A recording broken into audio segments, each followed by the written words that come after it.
Kenny Hope, my man, how you doing? Randy, I'm good, man. It's been a interesting weekend for New York, baby. Listen, man, if you're living under a rock, the New York Knicks, we're both born and raised in New York. We live in New York right now, and they are in the Eastern Conference Finals, 4 games away from the NBA Finals, and 4 and 8 total from a championship. So, listen, it's one game at a time. Congrats to the Knicks on getting there for the first time in 25 years, and they got a big time matchup against the Indiana Pacers. We'll see what happens with that. So those who are watching us on YouTube, we're only on YouTube only tonight.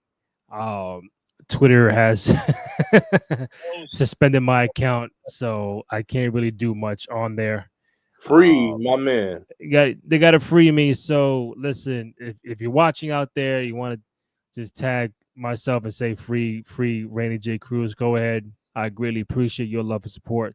But if you're watching live on Twitter, we're doing this right after Monday Night Raw. So any feedback, questions, comments that you might have from Raw, SmackDown, whatever's going on your mind, hit us up in the chat. We'll get right to it.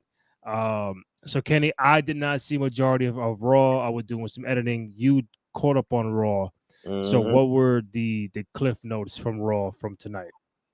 So we had the main vocal points were two qualifying matches for the upcoming Money in the Bank, Mm-hmm. two women's qualifying matches.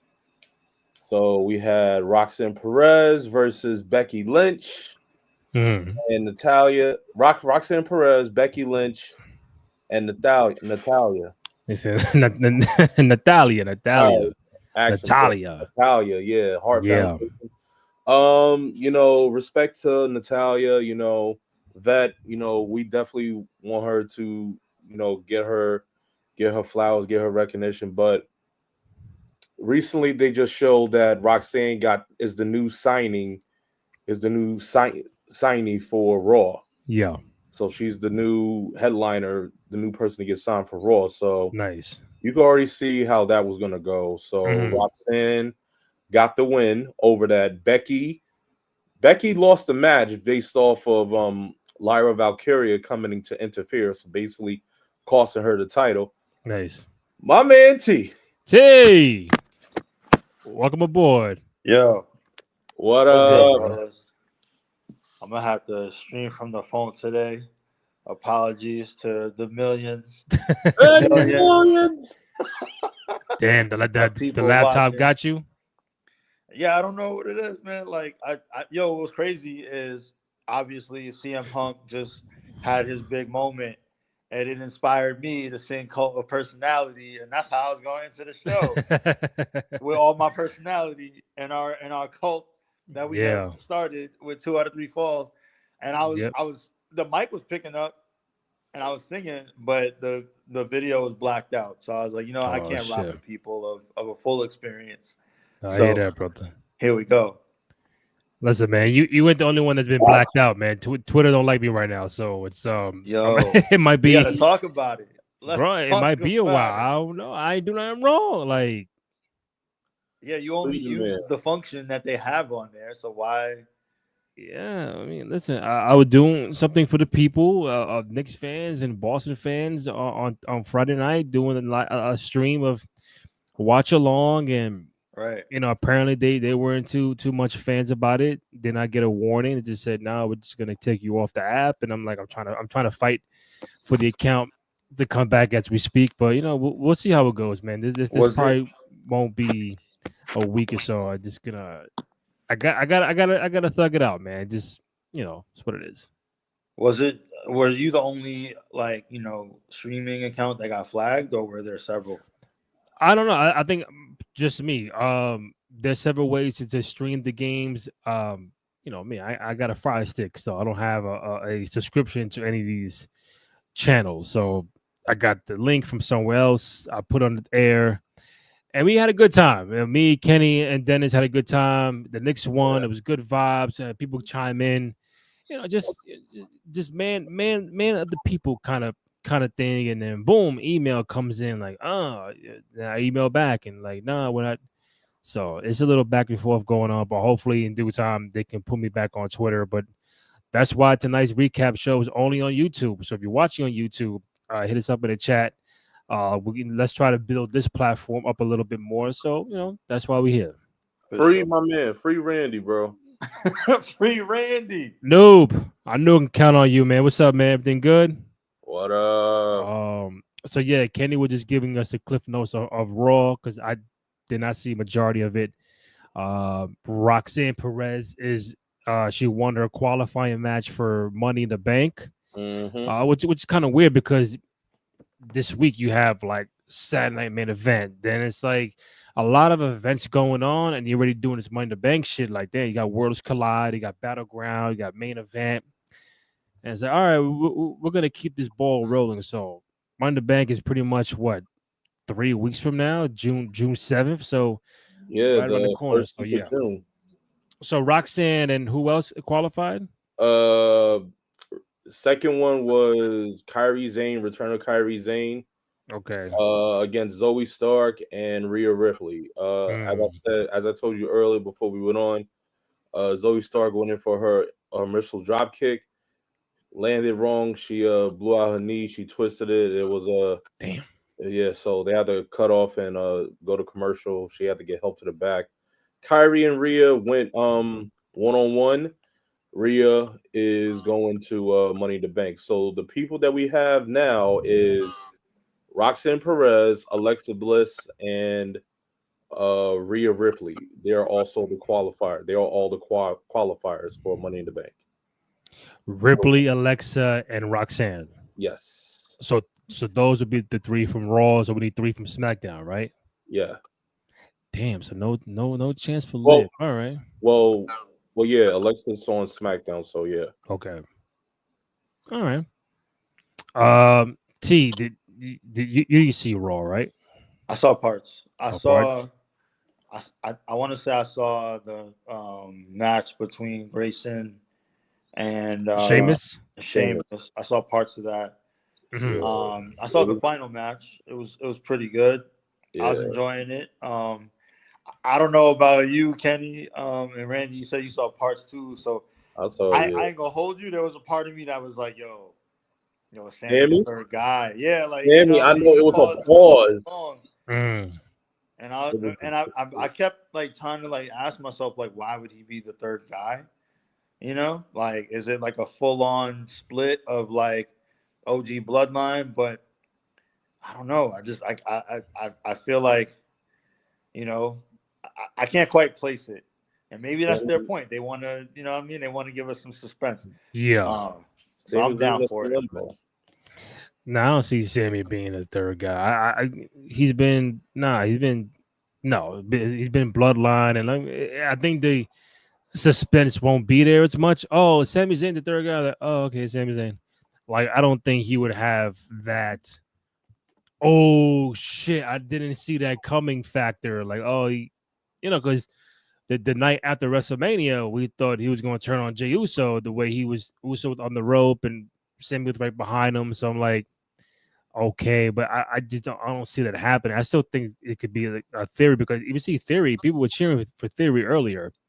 That's the part I did see during the Grayson and Sheamus match where people were chanting his name. And I'm like, they're chanting Austin Theory's name.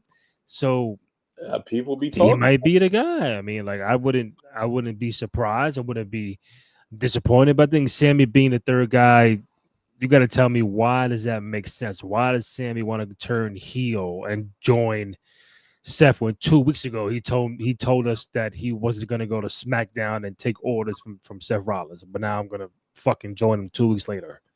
What if he doesn't? With no story, by the way.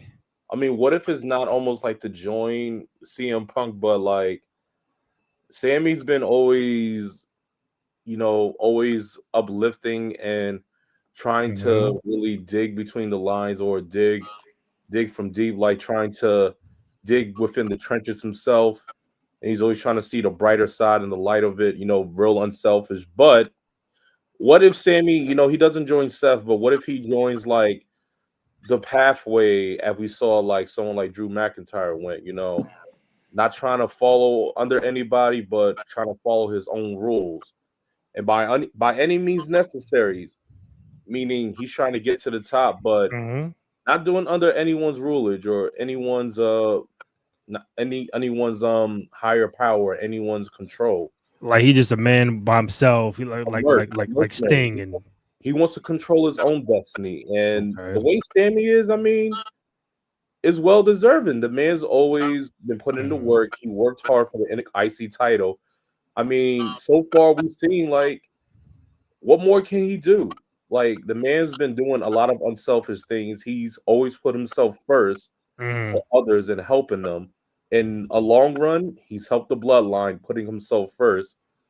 He's helped Jimmy, Cody Rhodes, CM Punk, all for them to get some type of higher standard. He's always been the step ladder.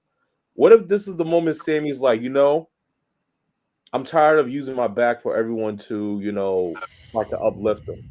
It's time for Yeah. me to give myself this type of shine because he hasn't really had a closer time fighting for the title since facing off against Roman. What if Sammy says, I don't want to join Seth, but you know what, Jay? You got something I want. We may have been blood. We may have Mhm. been a part of the bloodline, but guess what? I gotta go get mine, like how you got yours. And what you want, it is something I really want in the future. And it is what it is. It's Mhm. no love lost, but it's about the title. Is it just me, or we're getting tired of Rhea Ripley wrestling Joshi wrestlers on the main roster? First Asuka, then Julia, then Kairi Sane, and out of them, Rhea still can't beat Io Sky. Um, I still I guess I like it. It still just gives different versatility, and we see it a lot with the Japan wrestlers. Mhm. I mean, we said this before, like 2 weeks ago. Like, how do we feel about the different styles of like the New Japan wrestlers? Like, what is your take on like how the New Japan style of wrestling is taken with the WWE now? Um, well, I mean, we talked a little bit, like you said, like about damage control, and obviously, like a majority of the damage control wrestlers were all AAPI. Shout out my AAPIs. You know what I'm saying? Yeah. Salute Mhm. y'all. Yeah, you know what I'm saying. So I think that's one of the things. I know WWE is facing a lot of criticism for a lot of outward support. But what I Yeah. would say is one of the things they're getting right is like allowing the wrestlers to really just be themselves. And one of the coolest things they do with any of their Japanese wrestlers is let them cut promos in their language. I don't know what you're saying, but I felt you, fam. Like, you know what I'm saying? Like that, and that's one of my favorite things about any one of them. But because I think it's really genuinely them, right? Like we're not trying to force them into something that they're not. And I feel the same way about the way they wrestle. And if anything, it's kind of cool to see that contrast between someone who's so strong and so powerful versus another wrestler who maybe is more agility and quickness based. You know, so I kind of like it. I get where Noob is going though, where it's like, well, can we mix them up with some more wrestlers as opposed to just Rhea? Can we give Mhm. Rhea the match that we all been waiting for? I mean, I know Bianca's on a little bit of hiatus right now, but that's really what we want. You know what I mean? Like, can we get a Yeah. little her versus Jade? Like, so I I hate to not take a full position, but I just kind of see both sides on this. You know. Yeah. Yeah. Again, if you're watching us on YouTube, thank you. We appreciate it. We're not live on Twitter for obvious reasons. Hopefully soon, man. Hopefully soon. But again, any questions, comments, feedback you have from Raw, SmackDown, the upcoming Saturday night main event on Saturday. Obviously, since we are on that topic, Saturday, I want to see what the up card is at Saturday night main event. As of right now, as we sit here today, the Come on, what we got? What we got? What we got? No. All right. Jay Uso, Logan Paul for the World Heavyweight Championship. CM Punk and Sami Zayn against Seth Rollins and Braun Breaker. Damian Priest and Drew McIntyre in a steel cage match. Real quick on Priest. Don't know if you guys seen it or no, but he got inducted into the Bronx Walk of Fame. Yeah. Along with Kimber Walker. Charlotte Hey, Hornet, Bobcat, Rice High School, UConn. hell Both yeah. getting in the Bronx Walk of Fame in the same weekend. So congrats to both of them. But you get Drew McIntyre in a steel cage match, buddy, on Saturday. And the recent added match, non-title, John Cena, R-Truth What's up? at Saturday night main event. So T, your thoughts on the John Cena R-Truth match? Because I seen it before they kicked me off on Twitter. People were saying, "Oh, why would this be?" and this and that. And this match had to come from John Cena himself to say, "I want to be in the ring with R-Truth." He's been like my number one fan and all that. I can see that happening. It's non-title. It's okay. It's Saturday main event. This ain't fucking Backlash. All right. What are your thoughts about Cena and R-Truth? Honestly, what I love about this match is it finally feels like we're starting to go down the John Cena, this is your wrestling right life, the way we should have from the jump, without all this heel turn shit that we really haven't really had a payoff for just yet. Still, Right. You know what I mean? Ready. But the fact that like, okay, it feels like him and Orton really kicked it off. You know what I mean? Like the best way I could kind of look at it is like, okay, let's get it out the window. Let's get it out the way. Here's your belt. We know you now, have broken Flair's record, and now it's just about like honoring you with all the matches that we know the fans want to see and that you want to do, right? Like him and Orton, that was like to me the one, like I said, that kicks off the like John Cena, this is your wrestling life, but it's only right that his that his number one fan and the wrestler who proclaims that he is his boyhood hero. You know what I'm exactly. saying? R-Truth, man. Like, and Truth is so respected, and he's a surefire Hall of Famer himself. I think the match is going to be entertaining. I think it's going to be fun.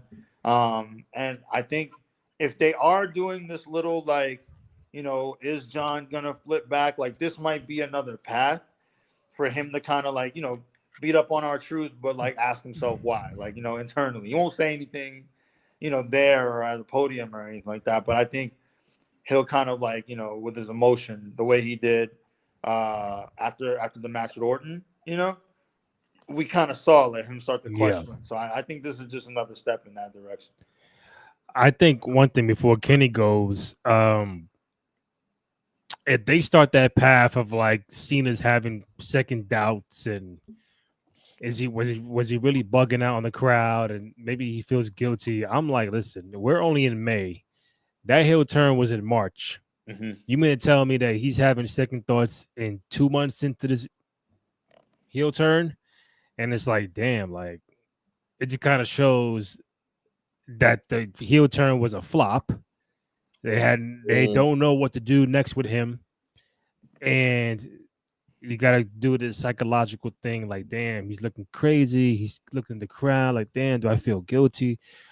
I'm sorry, man. Like, to do that 2 months in would be kind of admitting, like, yo, man, we fucked this whole shit up. Yeah, it just makes it very stiff. It makes it very. It's his John Cena. It feels like his heel turn is very incomplete. It's just like they show us it, they give us it, they give us the ultimate teaser from Elimination Chamber, him and Rock, which we still don't know. We have no indicating factor of like motion of why he did what he did. We just left with, oh, he wants to be the champion, but no indicator why he would turn on Cody. It just leaves it very much complete. And if they, after we saw in Backlash when the fans were you know, praising him, and he's having this look like he was succumbing or like he was in a trance. Yeah. So it will almost feel very incomplete if you shorten it. And you're right, Randy. It almost feel like a real flop, like the shortest heel run. This could have something that could have went all the way towards the end. And what you're gonna make him convert back into a face so Cody can go heel? Like, But Ken, this ain't a regular heel turn. This is John Cena we're talking about, the guy that we've been thirsty to have a heel turn once, and you finally get it. It looked very promising. It was white hot, that was lukewarm. and It's not hot. now it's Lukewarm. just like, yo, man, just go back, bro. Because, and again, this may not be on Cena. I think The Rock played 85% of what this was supposed to be. He's not around to help out or be like, what was the whole purpose? Because now that the rumor I see that Money in the Bank could be a tag match with Cena and Travis Scott against Cody Rhodes and somebody else. Wow. So I'm like, I don't know, bro. Go Well, let me T. ask you this: if they do, just like, all right, whatever, it didn't work. Would it upset either of you if we just get, face Cena one, a longer face Cena run than maybe we anticipated after all this? Would I be upset that he goes back to face like dumb quick? Yeah. A little bit. I wouldn't be upset. I'd be disappointed. The fact that, because you got to ask yourself, you mean to tell me we have all these people, smart individual people, and we cannot get John Cena over as a heel? Like, what is the missing aside from The Rock? What the fuck has been missing from John Cena being a true heel? Or just the fact that John Cena, there's no heel bones in his body to feel like, yo, I'm that bad motherfucker. The Rock could be a heel, Randy Orton could be a heel, Shawn Michaels, Triple H. We go down the road, but John Cena, like, I think it's difficult for him to portray himself as the bad guy, and his only thing is, oh, the fans. I mean, really, they're not the problem. That's just general 101 being a heel. Like, oh, you the fans turn on me, and that's it. Like, this heel turn is looking like to not make sense. The end of WrestleMania don't make sense with Travis Scott, and it's like, I mean, I like the all black when he comes out, and I like certain things, but it just he doesn't look like the bad guy. It looks like it's forced, is what I'm trying to say. So, Randy, if you was to have the formula, what? Oh, I don't know, Randy. If you was to have the formula, what do you have that makes the perfect heel? What ingredients are you giving John Cena? You like Edge. Edge is the prime bad guy where I'm gonna cheat to win. I'm gonna do everything I can, be dirty, um, talk shit on the microphone, just have the swag, like I could be a bad guy, bro. Like, I don't think it shouldn't be that difficult, but I think just John, it's just a genuine good dude. Like, I can't do it. I can't be a bad guy. Like Randy Orton, ruthless, cunning, like, yo, manipulation, do whatever I can to get to the top for a title or whatever. Do what I gotta do, and I don't care about nobody else except me. John can't. John don't do that. John walks down the aisle like, and it's like, okay, that's cool, but it's like, yo, that's not in 2025. That don't make you a heel. It doesn't. I agree. I think too, like, when they did it, the fact that everybody knows, like, yo, this is it. This is all we get. This is his last year. It would almost have worked if no one knew that, and he just returned, and it was like speculation, like on some like Dirk shit, right? Like, we all kind of thought that was Dirk's last year, and the NBA hinted at it, like, yo, you in the All-Star game just cause, yo. Yeah. Like, you know what I'm saying? Like, Yeah, he got that legacy award. Right, yeah. Like if it was that, I think he might have had a better opportunity to give us a full John Cena heel run. But Yeah. I think the people, to your point, because of who he is, they just love him so much. Because he's talking shit, he's talking crazy to everybody, and he's getting pops, and they love him, and they're happy about it. Yeah. And even the guy himself, after winning a championship, like the camera angle catches him, the real him, crying a little bit because it was an emotional moment. It's like, yo, all right, look, y'all tried it. It's cool. It created like more eyeballs to the business and people who maybe haven't watched in some years are like, oh, John Cena was my champion. They came back, and that's kind of what's happening anyway, right? Like with him and the rest of the Ruthless Aggression era, they're all the vets now, right? So that's happening, right? Yeah. John, we love you. Look, I'm gonna look straight. John, we love you. You're not a heel. It's okay. You're a good dude. I'm a good dude. You might have tendencies where it's like, don't push me. We know you're still John Cena, but you're not a heel. Like, just come on home. Nah. Bro, if he would have portrayed some of the Thugonomics John with the sarcastic, bro, he was more heel with The Rock at WrestleMania 28. Right. He was barring with the wrist and everything. Yo, what's up? Like that's what I thought we were gonna get with this, but now we're just like stoic. You know what's funny to add to that, Randy? If you're gonna go that route, he was even more heel when he talked shit to Roman. He was even more heel when he talked shit to Austin Theory. Basically calling them out. It's like, oh, you want to be me? You want to be the next one? You can't cut a promo, kid. We got to pipe in sound because nobody gives a fuck when you talk. That was like, where's that John Cena at? Right, yeah, like that Cena would have worked. Yeah, it's crazy. I know Kenny. How much time you have? I know you got Kenny has a field day tomorrow at work, so I don't want to keep him up too late. How much time you got left? I can go to like for another half hour. I'm good. So all right. Give me like till 11:30. All right, we good? Yeah, I'm good. All right. So real quick, anything else on Raw that is noteworthy? Because I have two more things to get to. Penta got cheated again by El Grande Americano. Okay. Finn won. Big one. Finn brought Roxanne Perez to the clubhouse. I just see Dom with the cookies in his hand, something like that. He gave him chicken tenders. She gave him tenders. Oh shit. Yeah, and Raquel's basically like, and Dom's basically like, we got to go ask Liv, and Finn's like, Liv will be all right. Liv will accept it, but you can already say, I'm like, oh, this is some little tension. So you think that there's sparking a Roxanne Liv Morgan kind of thingy when she comes back?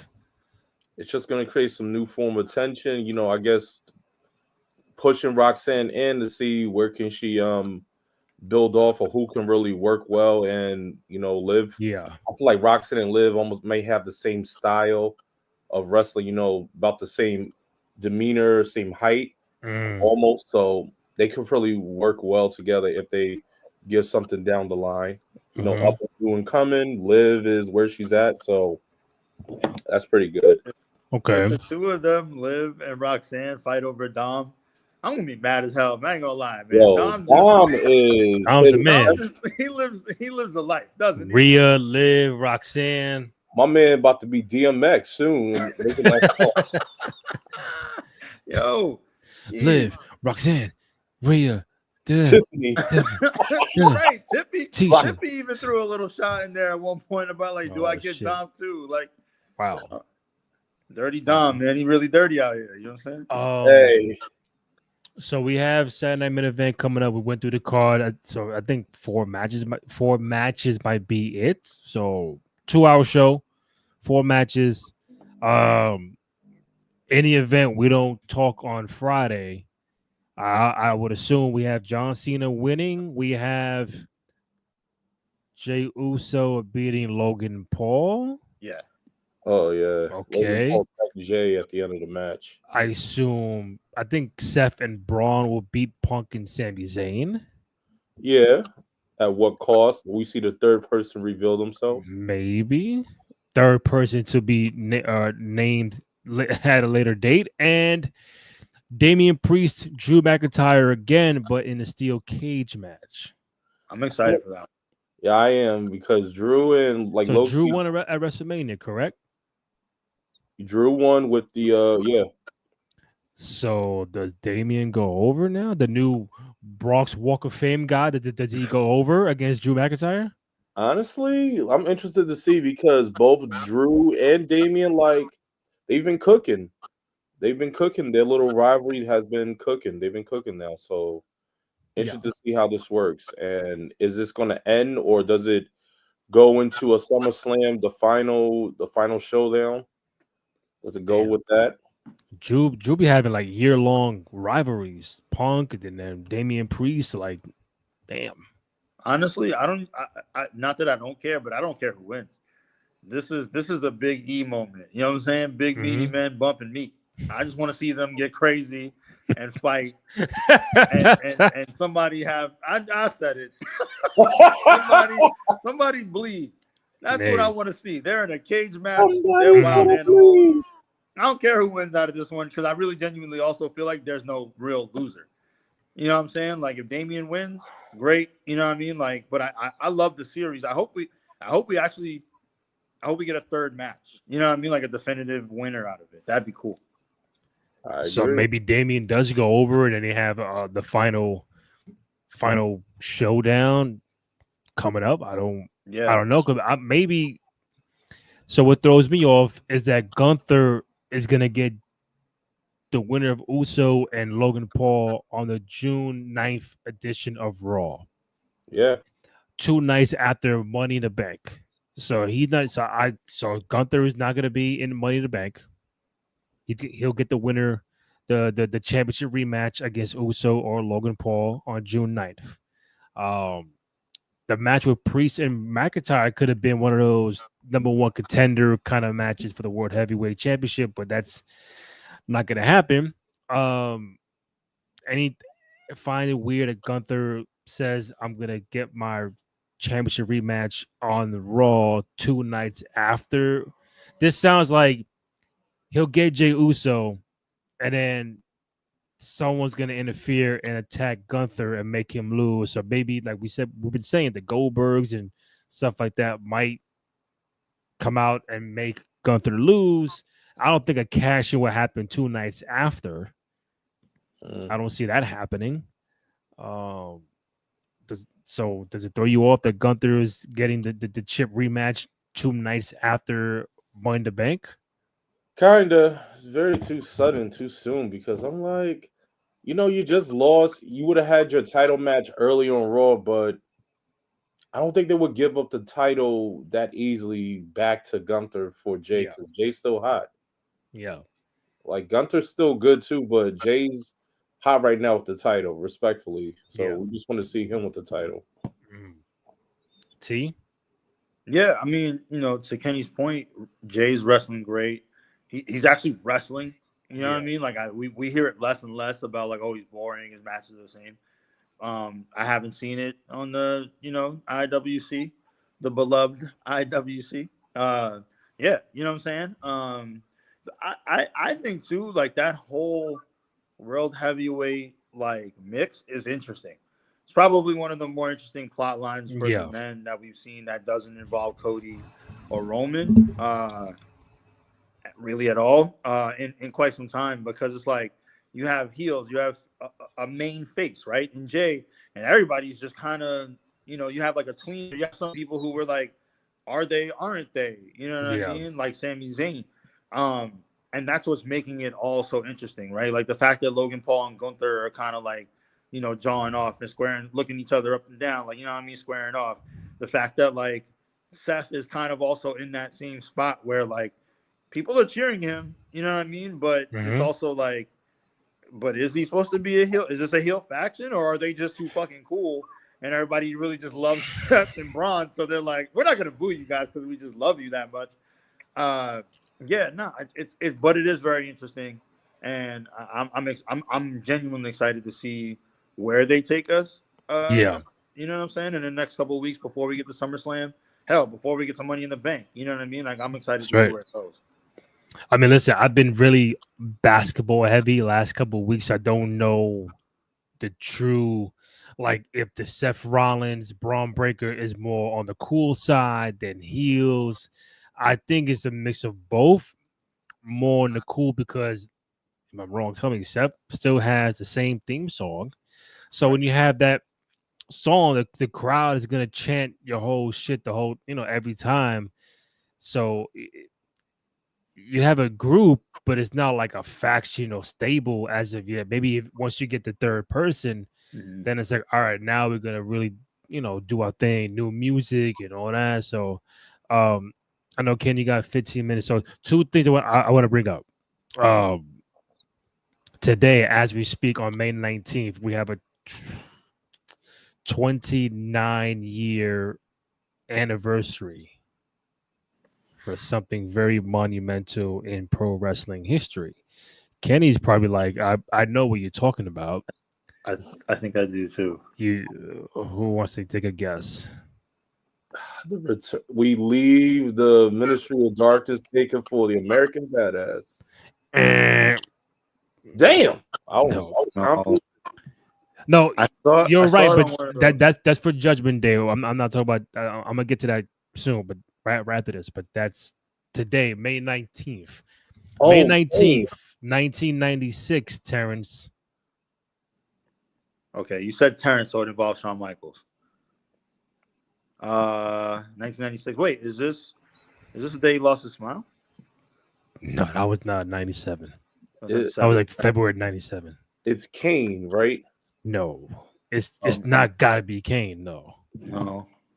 it Yo, involves you know what's Sean. crazy is I just saw this on like that one of those Twitter accounts that's like, oh, like this day in WWE.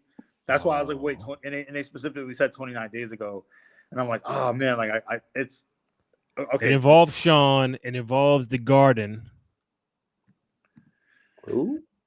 It Trying to think involves around what time that was it a Raw? house show. Wait, is this the curtain call?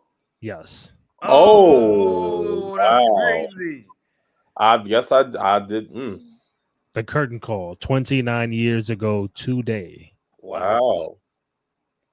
And obviously, we see in many documentaries and sit downs, and Yeah. still a very monumental moment in pro wrestling history because Kenny, if there's no curtain call, Stone Cold does not win the King of the Ring. No curtain Triple call. H is the King of the Ring.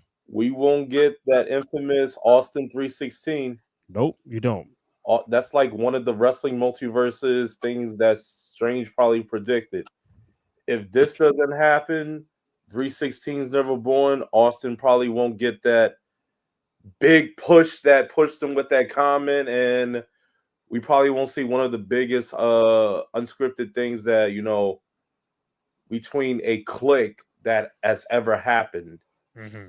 And without that, that is like one of the highlight moments you could tell with like when certain characters, you could just connect them together, especially after that, you really connect and see like, yo, rest is bigger than wrestling, like, the connection that they all have with each other.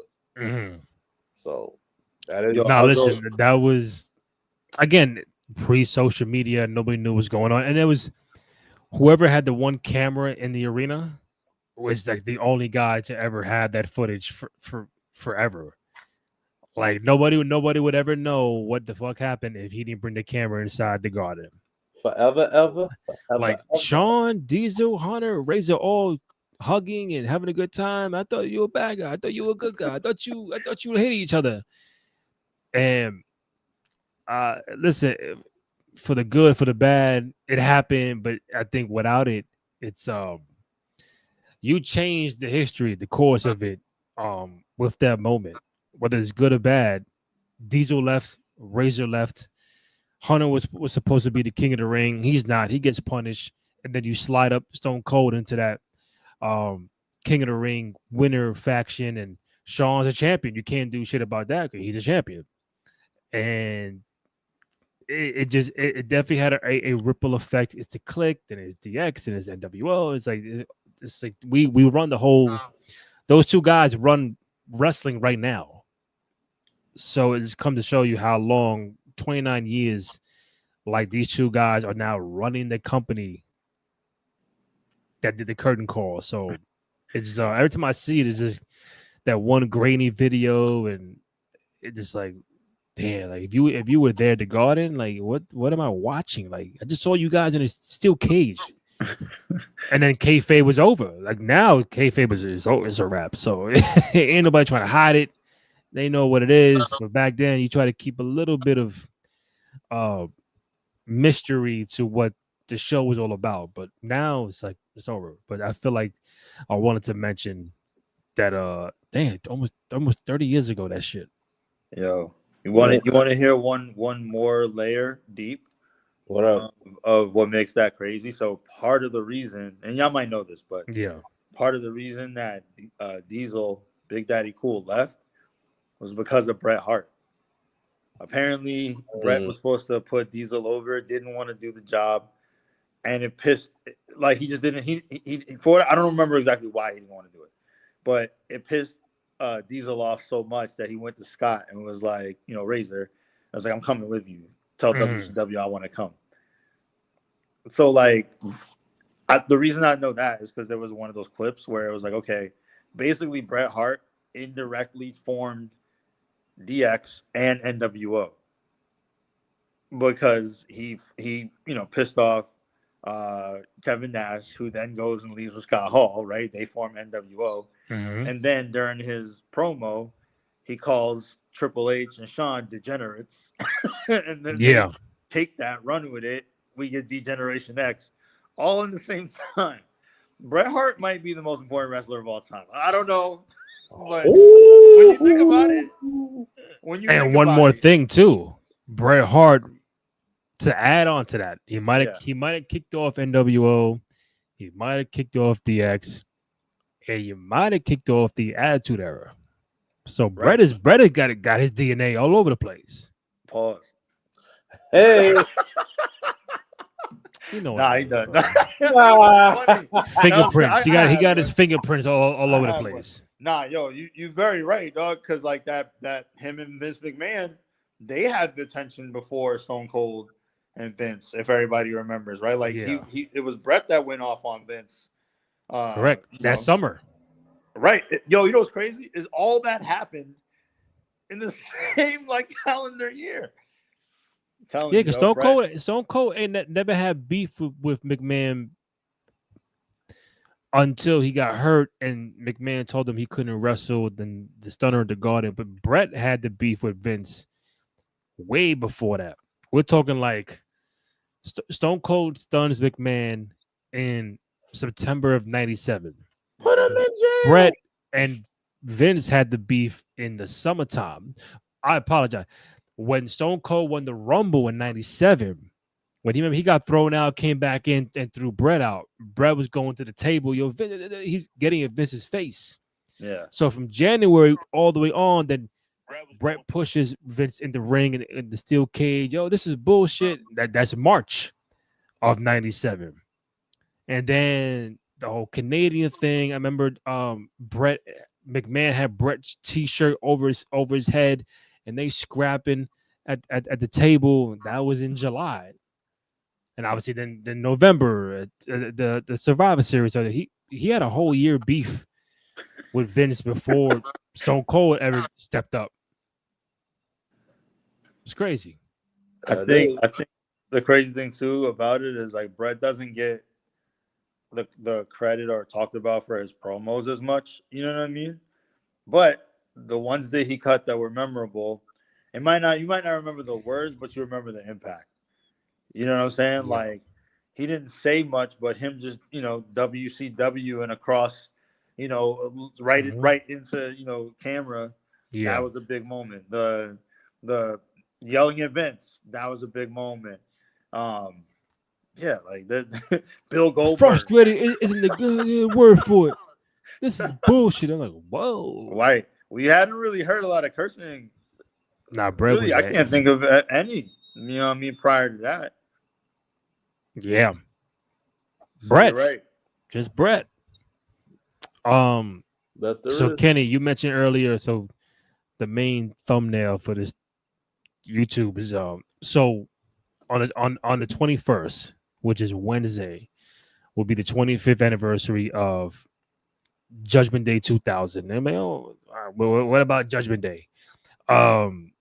We had that Iron Man match with The Rock and Triple H for the championship. Shawn was the referee, but the main thing is Undertaker came back, uh, not as Undertaker, but as the American Badass. So the debut of the American Badass will be 25 years on Wednesday, Judgment Day 2000. And a lot of people might say, "Yeah, that's my favorite Taker."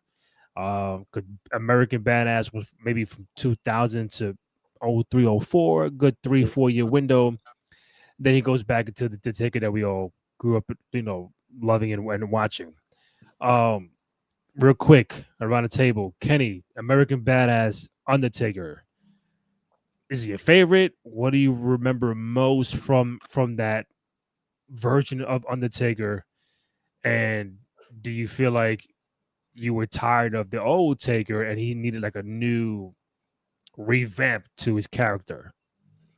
I think it was very different. I like the American Badass Undertaker. It was just very different from what we grew up with. And tell you the truth, it almost felt like, it was still like it felt like his real authentic self, almost like his real authentic self. This Yeah. as much as it was during the attitude, ruthless aggression, if this version of Taker really felt like himself, like his real portrayed self. And it really came at the time, during modern society where it was all about American pride, based off of world events. And that was like, everyone remembers and it stood out.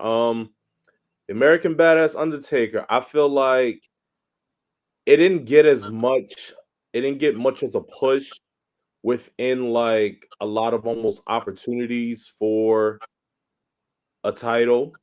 Like it stayed with the face run for a good minute.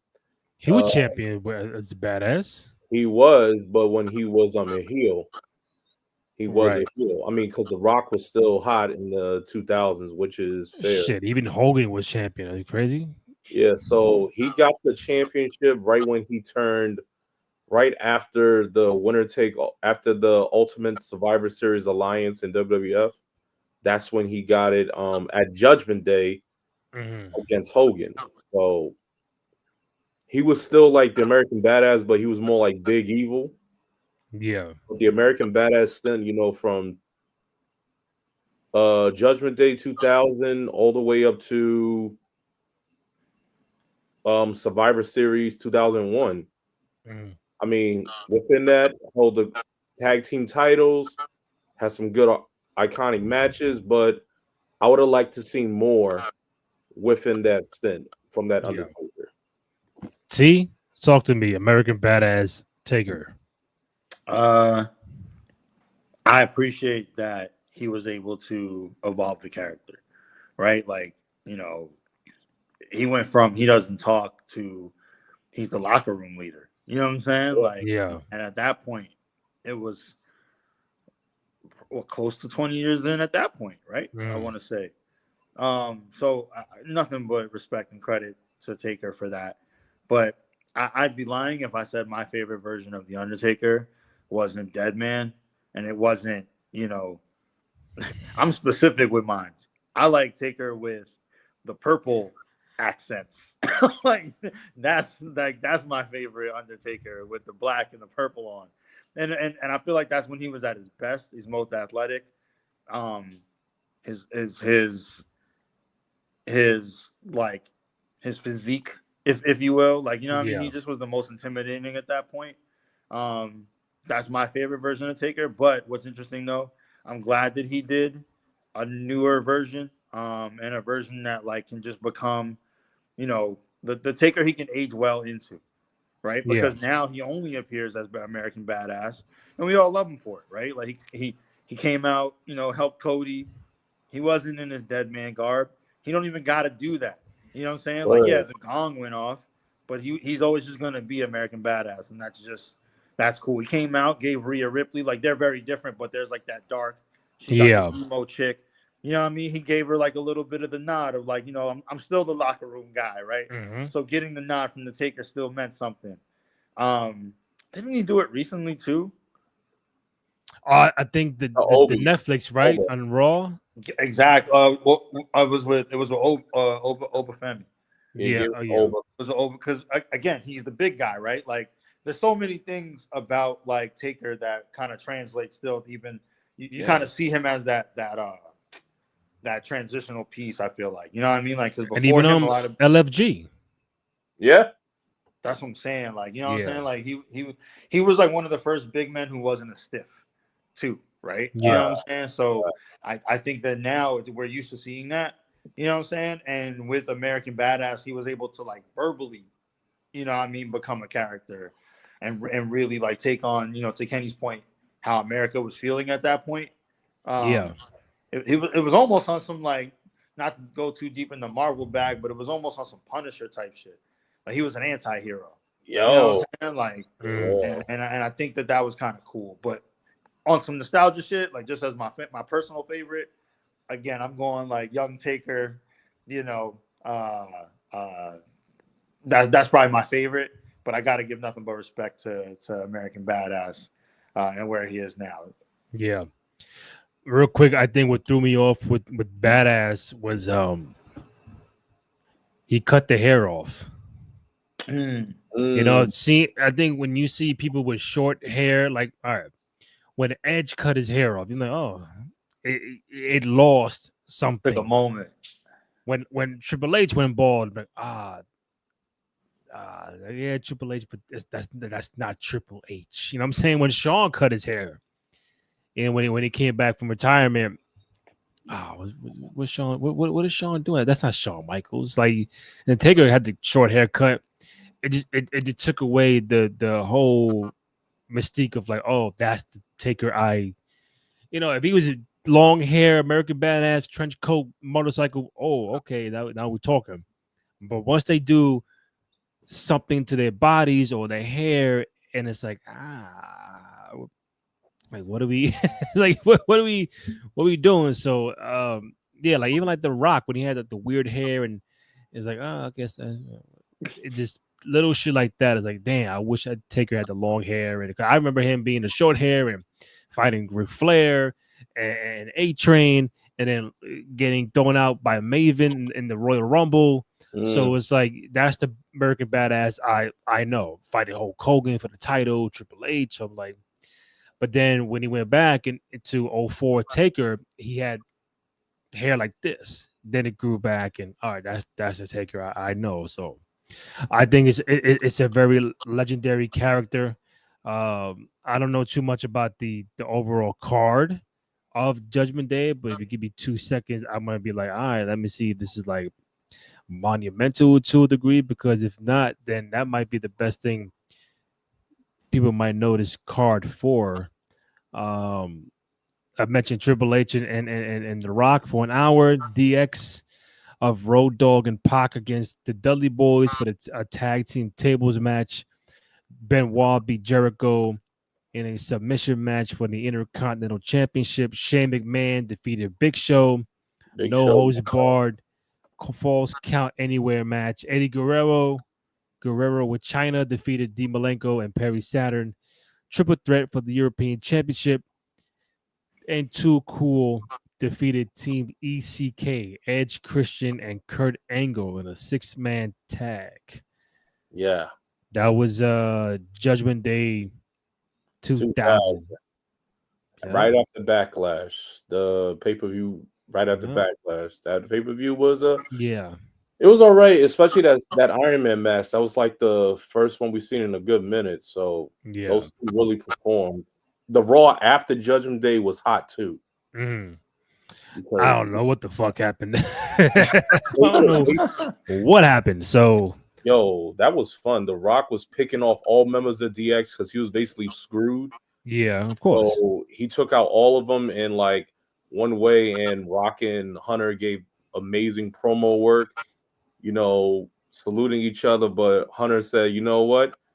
For one thing, I am the game. I am that damn. The rest of the Damn crowd good. finished it. That's Yep. what, and it was right after Judgment Day. That's when The Rock implemented his new catchphrase, just bring it. Really? Just, Okay. Just bring it.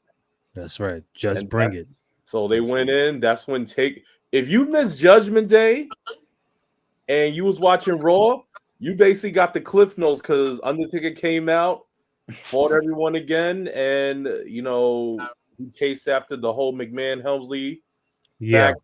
And then we saw The Rock give Hunter a rock bottom through the table. So that was all new. Nice. Any final words before we head up out of here? T. Kenny. Prayers for Zoe Stark, man. That was That's right. that was a terrible injury. Yeah.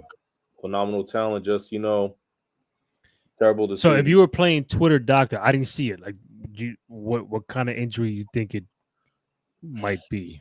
Like a leg injury? Like it looked like a leg injury. I don't want to extend what more because again, I'm not a doctor. I just of hope course not. That's why I said Twitter Doctor. I just hope it's nothing too severe or not as bad as what it not like. as bad as it feels because that's something I don't want to. Yeah, because it just sucks. I mean, we got to give praise to these people that go out there and perform their bodies. Facts. 365, and every time like they really some top athletes, bro. Yeah, that's a lot. It's a lot. T. Like Kenny said, shouts to Zoe Stark. The 2 out of 3 Falls pod is rooting for you. Hope you recover. I guess for me, I'm just excited about Saturday night main event. Mm-hmm. I'm actually happy they brought it back. I Yeah. get why they did and NBC and all that. But just as a fan, more touch points, more opportunities to see really good matches. And honestly, I think from top to bottom, this might be the best card that they've had, top to bottom, since bringing it back. For me at least, like the matches I'm excited to see. I guess my last point is what I'm also happy to see is that we're getting more of those tweeners we've been talking about, like those like with the Seth Rollins and Braun Breakers and we don't know if that's where Sammy's gonna go, but it looks like he might. The Gunthers of the world. Gunther's a heel, but you know what I'm saying? Like people still cheer him. I just think it's fun that we're just getting, wrestlers who just want to beef with each other. Like we might be both heels, but guess what? I hate you anyway. Like, you know what I mean? We might both be faces, but hey, I got to go through you to get to, what the championship or whatever title I'm going after. It's just more fun to me, and because we don't have kayfabe anymore, I think this is where we get a little bit more of the realism. You know what I mean? Like, because people are just people sometimes. You could have two people who are both assholes, but those assholes hate each other. You know what I mean? Like, it's not always good versus bad. Sometimes it's bad versus bad. So, I'm really enjoying that, and I'm excited to see where they go and bring more characters with that kind of range. Nice. I know what's happened either Friday night following SmackDown, or Saturday night following Saturday main event. So you guys off the air, let me know what works better for you. But this is good, interesting. Only on YouTube today, so hopefully we get Twitter back up and running soon. But for myself, Randy Cruz, Terrence Watson, Kenny Holt, 2 out of 3 Falls podcast. We out. Peace. Yes, sir. Peace, y'all.